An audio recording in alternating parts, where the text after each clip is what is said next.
Hey everybody, how you doing? It's Coach Keith here. Welcome. And what we're going to do today is we're going to get you laser focused. I'm going to get you in a place where you know exactly what you need to do to finish your year strong. This process we're going through is the CEO's report. You have a link on this webinar. Click on it, download it, print it right now. I want you to have it so you can fill it out as we go through it. And if you have troubles with that and it's not working, technology's not working on your side, just need a blank piece of paper and you need to draw this out, which you can see. And as I'm going to walk through, we're going to walk through each part individually. I'm also going to get into some explanation of why this works. As you know, my whole philosophy is about mastering your genius. It's about tapping into your genius and coming up with the answers for your business, tailored for you, so that you can accomplish what you need to accomplish and have your success. And as we go through this process, there's the ups and downs, and there's these emotional states of mind that we get into that stop us from achieving our success. If you are an entrepreneur and you're out there, this applies for entrepreneurs as well. Some of you are my clients that are entrepreneurs, and we've gone through this, and all we've done is we've just adjusted each section of this for your type of work, for your job. Everybody needs to be the CEO of their business. When you're in your business, the CEO does not get emotionally involved. The numbers come across his desk or her desk. They look at it, they have a look, they analyze their business, and then they realize, okay, this is what we did in the first 3 quarters that worked well. This is what we're going to continue doing. This is what didn't work. Let's cut the fat. Let's move on.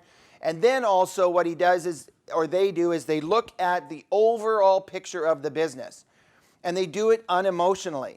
The problem as entrepreneurs is your value is based on your goals, and I don't want that. I want your value to be based on your purpose. And as you know, a purpose-driven realtor is a realtor of success. It's the number one thing I do with my clients to get them to the next level. I get them to identify their purpose, stand at the top of a mountain, and scream it out in their marketing, on their videos, on Facebook, on Instagram, etc. And then what happens is they draw the people in that want to work with them. So the Purpose-Driven Realtor is a program that I developed, which we'll talk about later, the master class, where you're going to have access to way more information than what I'm just providing you here today. So today what we're going to talk about is the CEO's report. I'm buying you some time, so hopefully your printers have spit it out and you've already got it printed off. The CEO's report is what I do monthly with my clients. They meet me every month. We sit down and we go through this process. It cleans everything up. The number one reason entrepreneurs, realtors struggle in their business with their goals is because they're emotionally attached to their goals. They don't want to see where they're at. They don't want to see if they're making their goals. So they actually put their head in the sand and they don't know what's going on. And time goes by super fast. Next thing you know, 30 days has gone by, 60 days has gone by.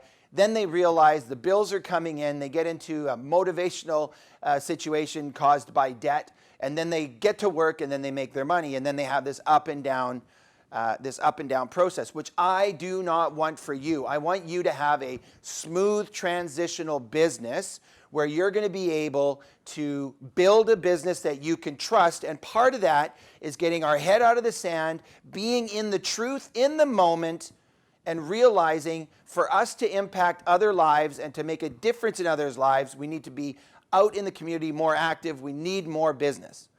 The number one thing people say to me is, how do I get more people? How do I get more leads? And that we can do. I can show you that. That's also on the program, the masterclass program.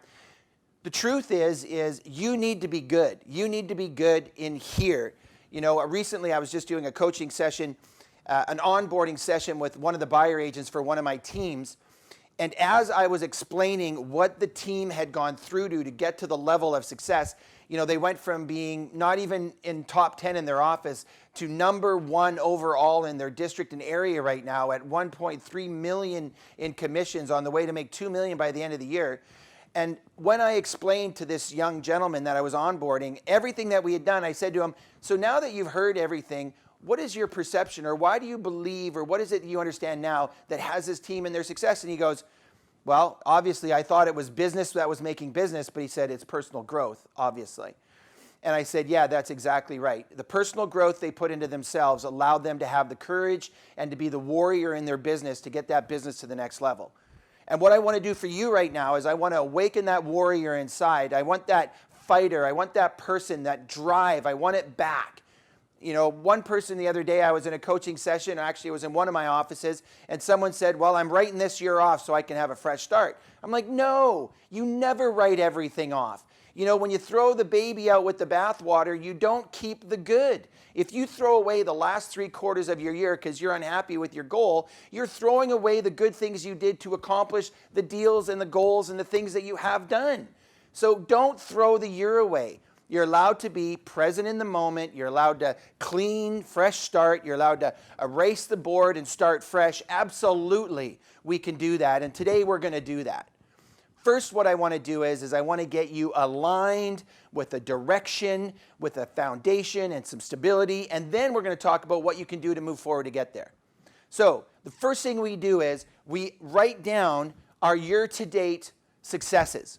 So in this situation, I'm going to be talking about a situation with a realtor that I'm working with. Actually, it's not a realtor. I made this up, but the numbers will be easy for me to use so you can see how it works. So let's say that a realtor started out at the beginning of the year and he wanted to accomplish 24 transactions. He wanted 2 a month. They wanted 2 a month.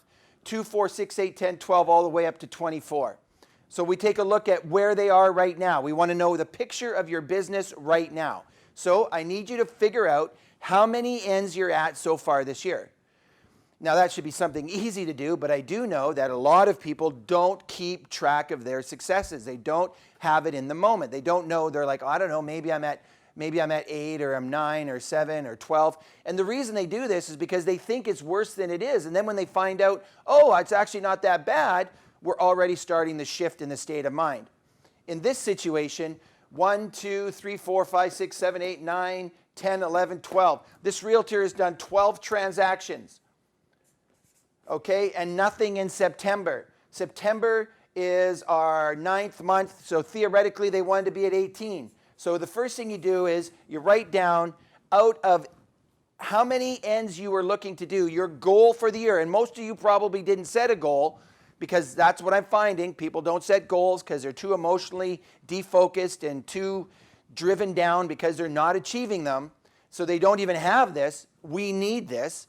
So that's where this realtor is at 12 out of 18. Now, we said it was 2 a month was their goal, so we're just going to put that in here. October, 2, November, 2, December, 2. Write down your goal for the next 3 months for your business. If you're an entrepreneur and you're doing and measuring by dollars and intake, then put down, 10,000, 10,000, 10,000. I want to finish with 30,000 of incoming income by the end of the year. And depending on your businesses, mortgage brokers, I know you're out there listening as well, you can put down what you want to make financially. I would highly recommend that you take your financial and you break it down to how many people you need to work with. Because if you can get down to how many people you need to work with, you set that goal, and then now your focus will be, where am I going to meet these people? How am I going to get this many people? The problem with setting a financial goal is you don't really break it down to the actions you need to go to. Like if a realtor decided that they're going to finish here, the average commission for this realtor is $10,000, and they were going to just be like, I'm going to make $60,000. If they set that as a goal, they're unable to focus on, is that listings, is that buyers, where am I going to meet the people? All of a sudden, it's just money. And of course, you start counting the money down and it feels good, but it's not the best way to stay laser focused. So the first thing you do is across the top of the bar is you write down the successes that you've had, and then you put where you're at in the moment. This person's at 12 out of 18, and then you set your goal for October, November, December, which is 2, 2, and 2 for this realtor. So that's 6 sales they want in the next 3 months. Now, the reason we do this is because, like I said, you need the goal for one purpose, which is to give you the focus. It's also going to give you the direction, and now it gives you an idea of what you need to do in the next 30, 60, 90 days. We want to finish strong. Okay, now the next thing is on the CEO's report, we got to do the numbers of our business. We got to get our head out of the sand. We got to know exactly where we're at. A great CEO of their business knows these numbers. Every 30 days they review them. They see the growth. They see it's moving. That keeps them excited. They start building on that, getting the momentum going so they can accomplish what they need to accomplish. So the average commission or the average sale or your average customer price, I want you to write that down there. That's where I put $10,000 is the average commission for this realtor.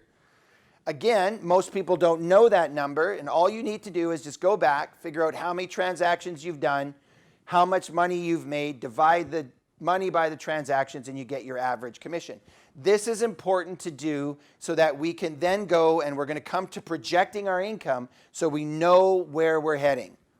The next thing you need to do is you need to review your paid out year-to-date income. This year, this realtor so far has been paid out $80,000.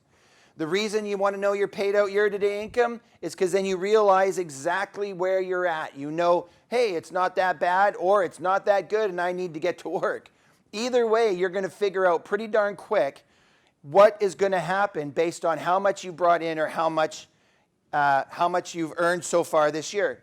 The next thing you need to do is, depending on what's happening for you, but there's outstanding income in businesses. There's, so in real estate, basically what we have transactions that are firm but not yet paid out. So you also want to then track your firm and incoming income. So how much money do you have coming in?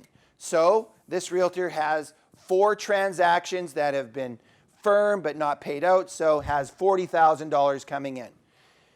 Usually by this point, I see a big shift in my clients. What happens is they realize, oh, okay, I know exactly where I'm at. Now that shift can be positive or negative. It doesn't matter. I just need to be in the truth. I just need to know right now, what do I have and what am I going to do to get to where I'm going?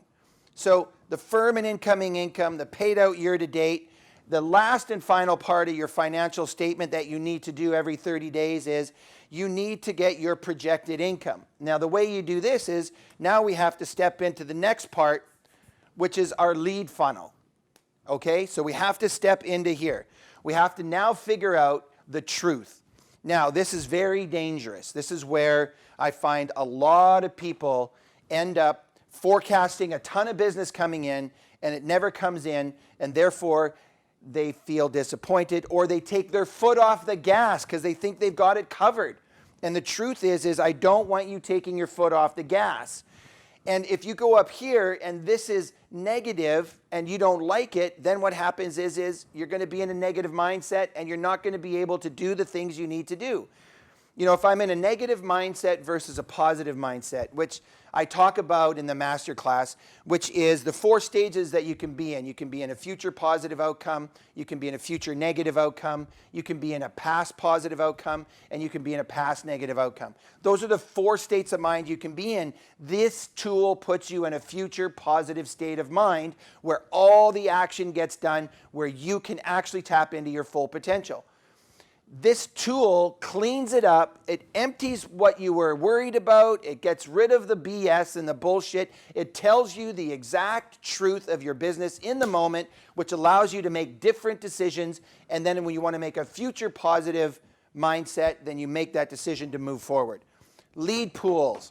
This funnel right here, I've got listings on one side, buyers on the other side. I've got my 30-day, my 60 to 90-day, my 90 to a year, and just leads. Now, what you want to know is you want to know the absolute truth. So when you have a 30-day buyer or seller, that is a client, and that is the only person you call a client because they're either in your car or they have a contract. And if I have 2 people in the next 30 days, I have the listing signed and the buyer in the car, great. 60 to 90 day, I call customers. The reason I call them customers is because I have a good relationship with them, but I don't have the listing signed yet, and they haven't been in my car to be driven around. Or I drove them around last year and they changed their mind, but now they're coming forward this year. The truth is a customer is someone that I have a relationship with, and I know they're going to work with me. I know that. I've asked them for loyalty. They're pre-approved at the bank. I know the 3 things that I need to know about them, which is Are you pre-approved? Are you going to be loyal? And what is your time frame? And if you don't ask those questions and those answers and they're not answered, you can't put them in here, because then they're not real. Because if there's somebody that's waiting for the exact property to show up, or they're going to buy but I don't know when, we don't want to put them in our hopper. We don't want to count them as projected income. They build false hope. Hope is not a way to build a financial secure future. So we take hope out of the hopper. There's no hope in the hopper. Clean it up. If they're like maybe, take them out. Put them on the wall, put them on a lead list. They become a lead up here. Contact them, call them. If they're a customer, then you can call them. So every 30-day person gets a phone call every 1 to 2 days because they're in your car and you're working with them. 60 to 90-day people, you call every week, every Monday. Money-making Mondays, you call them on the beginning of the week to touch base, to book appointments. People that are 90 days to a year, you just touch base with them every 2 weeks to a month, whatever you have in your CRM or your program. Get on the phone, contact these people, give them the information, work them down the funnel, keep great communication going. Leads. One of the biggest problems with leads is people expect leads to just happen, or they think they're easy because all I got to do is exchange the L and the D and a lead becomes a deal. It's not that easy. The conversion of leads to customers and customers to clients is our business, and it's a tough part of our business. And in the masterclass, I talk about how you can work with people psychologically in their state of mind to keep them in trust with you to the point to where they buy with you. All right, so you got your customers up here. So I want to do 6 transactions in October, November, December, 2, 2, and 2. So I make a line down here. I go 6, 5, 4, 3, 2, 1. And then I go, okay, so I've got 1 listing and 1 buyer right now. So that's here, the list and the buy. So now I've got 4 left. I've got a listing that I know is coming down the pipeline, and they're going to buy with me when they sell. Great. Bang, bang, list and a buy. Now, if I get it priced right, it's going to sell. So I better not go out there and get a listing that's overpriced that I got to work down into January and February, because if that's the case, then I can't count it as my projected income and I'm not going to make my goal. So if you're carrying a listing right now and it's overpriced, book the appointment, have the crucial conversation so that you can get that price adjustment. So the crucial conversations in the masterclass as well. It's a 5 video section on how to set up the appointment and how to prepare the client for the information. So here we are. We now know I want to do 6 to end the year. 6, 5, 4, 3, 2, 1. I have 4 in my hopper that are true and real. So I put those down and I realize for me to reach my goal by the end of the year, I need 2 more clients. I need 2 more clients. That either means I get somebody that's a customer and I convert them to a client, or I go out and I get more leads, or I just go out and somehow I go to an open house, I meet that person, I convert them right there, I get the appointment, they sit down with me, I go through the whole qualification process, drive them around, find them a property, put them in my 30-day buyer column. Completely doable. It happens all the time when you're on your game, when you're focused, when you're not feeling like, oh, I'm going to write this year off, or, oh, I didn't make my goal, so I'm a bad human. It's like, wake up. It's like, no, we are not emotionally attached to our goals. We're in the moment. It is what it is. And I know a lot of people don't like that statement, it is what it is. Coach Keith likes it because it says, I accept what's happening right now, and I'm not going to let it affect me going forward. So I accept it is what it is, with full responsibility in my life, full accountability that I'm the one that's in charge. I'm the warrior that's going to get my business. And then I say, okay, it is what it is. What am I going to do now? Now, brings me to this topic. A lot of people want to throw away the year, or they don't look at it, or they don't know their numbers. How the heck am I supposed to build a house if I don't have an awesome foundation? And if I look back here and I'm 12 out of 18, I can focus on the 12 I did do, or I can focus on the 6 I didn't do. Where do you want your focus to go? On the 6 deals you didn't get, or the 12 you did get? And then you ask yourself questions like, what did I do to achieve those goals? Answer that question. What did I do to get those 12 transactions? I stayed in touch with my database. I held open houses. I was in the community. I did my just listeds and just solds. I did geographically targeted just listeds, just solds through social media, or whatever you did. Like, think about what you did to get that business. Maybe it was sphere of influence, family and friends. Maybe it's time for another sphere of influence letter saying, hey, this year was a very interesting year. There was a correction in the market. I'm surviving and I need help. Any help you could give me would be appreciated. If you know anybody that's looking to buy or sell, please send them my way. There's a letter to your sphere of influence. Do that in the next 24 hours. Or you can do a newsletter, and in your newsletter, you can bring everyone up to date on what's going on. If you don't have a newsletter yet, you should have a newsletter. We need to be top of mind awareness to our clients. It's crazy. It used to be in the old days when I started back in 1994 that you needed to be known 3 to 4 times a month and people would know you're in the business. So we'd put an ad in the paper, or we would have something on the side of our car or a sign on the road. Now you need to be seen 18 to 20 times in that same 30-day period to have that same effectiveness. And it's crazy, and that's what we need to do. We need to separate from the noise.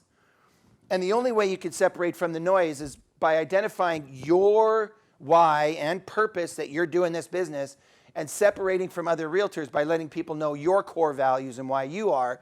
And that's a real big part of the purpose-driven realtor. Now, we've reviewed this, we look back, we know what we did well, we repeat it. Then we go forward, we know we want to do 6 transactions, great. We know our average commission, we know how much money we made, we know our firm and incoming, and now based on this, I have 4 in the hopper, my average commission is 10, so my projected income for the next 3 months is going to be $40,000, which I can now change if I get 2 more clients to 60, but for sure now it's 40. So now I look at my whole year, I'm at 80 paid out, 40 incoming, and 40 projected, which means I'll end my year at about 160, which is obviously pretty good. I changed my whole vision of my business. I'm no longer attached to the goals in an emotional way. I've got my focus. Now the question is, Keith, what am I going to do to get 2 more clients so I can finish strong for the year? Well, the good news is all the work that you do in October and all the work you do in November is going to pay out in January and February. So what we have here is you now have a situation where by finishing strong, getting focused, and doing the tasks you need to take care of your lead pool, to contact your past clients, these are the things. So what are you going to do to get 2 more deals? So you just think about it right now. What did you do in the past that got you, and what could you have done more of? If I look back here and I say to my client, okay, you're at 12, you wanted to be at 18. What more could you have done in the past 9 months that would have gotten you 6 more transactions? And they always say the same thing. I could have done more open houses. I could have, done another letter to my clients. I could have done a past client appreciation event. I could have just asked for the business. All I needed to do was ask for the business. How many people out there are so disappointed when they find out somebody's purchased or listed their home and they never asked for the business? Or you find out one of your past clients has done that because you haven't sent your letter out. So the things you can do is you can get on the phone and call every one of these people that you've sold this year and ask them how it's going in the house, how everything's going. And if they say, yeah, it's great, you say, hey, what do your friends think? They say they love it. You say, cool. Any of them looking to buy or sell? See if you can get a lead out of that. The next thing you're going to do is you're going to go to your past clients. Start calling them, touch base with them, pop by, take an item of value, go by, say hi, just pop in. Those are good things that you can do. After you've done those things, the next thing you can do is get involved in your community. The number one thing you should do is you should have apparel, clothing, a pin with your company brand on it, or a jacket. Take your favorite jacket. You don't need to buy a new one. Take it down to somebody, have them embroider your company logo on there so people know you're in the business and you're in the game. Entrepreneurs do it all the time because they're so proud of their businesses, and yet realtors don't do it because they don't want to represent the brand. They want to be different. It's everything. Be the brand. Be who you are. Make sure you're wearing apparel. A great realtor out there, Roby Sim, longtime realtor, and I love this story. He talks about how he always had the stats on an 8.5 by 11 folded up in his suit pocket, and he always wore his pin that said it was Roby Sim with Remax. And he was like, and he said he'd be people like, oh, are you in real estate? He's like, yeah, well, how's the market? He goes, well, here's a market update. And this was a tool that he had done and used for years that worked really well. For me, what worked awesome was I was in my community. I was coaching my son's team, coaching my daughter's team. You know, I was involved at the Canada Games pool. And when I was working out, I was wearing my gear. People knew what I was doing. I didn't have to do the hard sell. So I just want people to know you're in the game and you're playing the game. So here we go. The hopper's looking okay. 2 more is needed. What are you going to do to get the 2 more? You know that you're there, and you've now got your head completely out of the sand, and you know that this is what your business looks like. This is the CEO's report. You should do this every 30 days. Print it off, photocopy it, get a binder, put it in there, and start being the CEO of your business. This is just one tool that I have developed over the last 10 years coaching my clients. I have over 20,000 hours, 20,000 one-on-one sit-down visits with entrepreneurs, realtors, accountants, mortgage brokers, roofers, lawyers, notary publics. My database is large. It's huge. And I'm applying the same system to everybody because it's the brain that I'm working with. It's your genius I want you to master. This program cleans that up. It clears the space. It's like it's fall right now and a wind comes in and just blows all the shit out of your head away and just leaves what you need to go out and get your success. Let go of the things that are affecting you in a negative way and move forward. So that's the CEO's report. Now, if you want, you can go check out the master class for the next, how long, Abdul? Next 36 hours? 72 hours. Next 72 hours. It's $197. It's 9 modules, 45 videos, from identifying your purpose to the CEO's report, and on and on and on with the tools that I'm using with my clients. And each video explains what to do and how to use it. It's awesome. I highly recommend it. If you don't invest in yourself, who's going to invest in you? The other thing is you can now check out my Master Your Genius podcast, live coaching sessions, and then some one-on-one with mentor type people where I'm asking them, like, what did you do to get around, the negativity that you had about goal setting? And what did you do to shift? And anyways, tune in. There's 4 live podcasts, another 2 being released. So check that out. It's Master Your Genius. Go to wherever you download your podcasts. I hope you got value out of this today. And I hope you at least printed a copy of the CEO's report, and now you're going to give yourself 1 hour of importance to yourself to get focused so you can finish strong and start strong for the year. We have 3 more webinars that we're going to be doing in October, November, and December. Some of them will be the goal setting for next year, and others will just be on topics that I received from you. If you have already downloaded the Purpose Driven Realtor program, please send us a message on the feedback, what you would like more of, what you would like less of. I hope this helps. I hope you now feel more positive with a future positive outcome. This is Coach Keith, and thanks for your time, and I look forward to talking to you again.